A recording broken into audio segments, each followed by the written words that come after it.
मुमताज की याद में शाहजहां की बनाई गई इमारत दुनिया के 7 अजूबों में गिनी जाती है। सफेद संगमरमर का मकबरा देखने में बड़ा खूबसूरत है, जिसमें पत्थर का काफी बेहतरीन काम किया गया है। आपने ताजमहल तो देखा ही होगा, किसी ने आगरा जाकर देखा होगा, किसी ने फोटो या वीडियो में देखा ही होगा। क्या आपने सोचा है कि उसमें लगा हुआ एक एक पत्थर कैसे रुका हुआ है और कैसे इस पूरी इमारत का निर्माण हुआ? क्योंकि आज की बड़ी बड़ी इमारतें और बड़े बड़े पुल जो कि मजबूत सीमेंट से बनते हैं और फिर भी ढेर हो जाते हैं, तो फिर 1668 में बनाया हुआ ताजमहल आज तक ऐसे टिका हुआ है। जैसे जिन्हें नहीं पता उन्हें बता दें कि सीमेंट का आविष्कार 1824 में इंग्लैंड के जोसेफ हॉस्पेंडीन ने किया था, जिसका एक्सपेरिमेंट उन्होंने 1811 में शुरू किया और 1824 में वह कामयाब हुए। पहला सीमेंट उन्होंने ही बनाया था, जिसका नाम पोलैंड सीमेंट था। तो फिर 1631 में जब ताजमहल का निर्माण शुरू हुआ, सीमेंट के बारे में कोई जानता भी नहीं था, तो फिर कैसे बनाया गया, यह भी इतना मजबूती से क्या आज तक तसर खड़ा है। दोस्तों, ताजमहल की असली और रियल हिस्ट्री को समझते हैं। पहले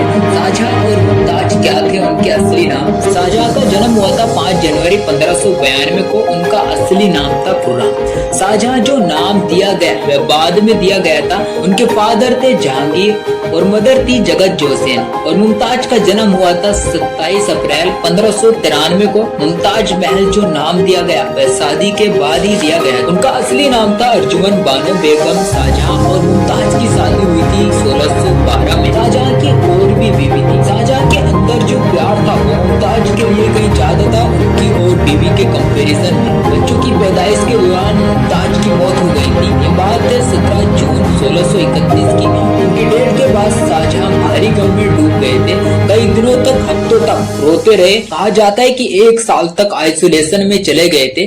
जब वे वापस आए तो उनके बाल सफेद हो गए थे, उनकी कमर झुक चुकी थी और उनके चेहरे पर थकान दिखाई। तब शाहजहां ने मुमताज की याद में ताजमहल को बनवाया। उस जमाने में उसको बनवाने में 3 करोड़ की लागत आई। ताजमहल दुनिया को हैरान करने में आज भी कोई कसर नहीं छोड़ता, चाहे उसके सफेद मार्बल हो, चाहे नक्काशियों में लगे उसके पत्थर हो या उसकी कारीगरी। आज हम उसकी कारीगरी पे ही बात करेंगे। लकड़ी से बनी हुई ताजमहल की नींव। अब यह बात भले ही आपको सुनने में बड़ी अजीब लग रही होगी और आप सोच रहे होंगे कि भला पागल हो गया, क्या भला 370 साल से भी ज्यादा कैसे टिक सकती है? पर यह बात सच्चाई है। चलिए हम आपको समझाते हैं। इस लकड़ी की नींव में सबसे बड़ा रोल यमुना का है। जी हाँ, जिस तरह शाहजहां मुमताज के बिना अधूरे हैं, उसी तरह यमुना के बिना ताजमहल बेकार है। दरअसल यह लकड़ी इब्नो यानी आबूस के पेड़ की लकड़ी है। आबूस की लकड़ी एक तरह से पत्थर की तरह होती है, जो आम लकड़ियों की तरह पानी पर तैरती नहीं बल्कि डूब जाती है। इन लकड़ियों की खासियत यह है कि नमक नहीं लगती और सबसे जरूरी बात कि अगर आबूस की लकड़ी में पर मिनट 30 या 30 से ज्यादा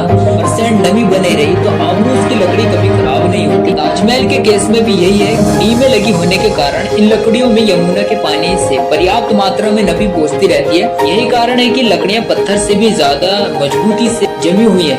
इसलिए ताजमहल अभी तक टिका हुआ। अब आप समझ गए होंगे कि जब नींव में पत्थर ही नहीं तो फिर सीमेंट की जरूरत ही नहीं। लेकिन सोचने वाली बात यह है कि नींव के ऊपर तो सारा पत्थर ही है, तो फिर सीमेंट के बिना इतना मजबूत ताजमहल कैसे बनाया गया? तो थोड़ा सीमेंट का इतिहास समझ लेते हैं। सीमेंट को सबसे पहले बनाने का श्रेय इंग्लैंड के जोसेफ हॉस्पेंडीन ने लिया था। उन्होंने सबसे पहले 1824 में पोलैंड सीमेंट के लिए पेटेंट दिया था।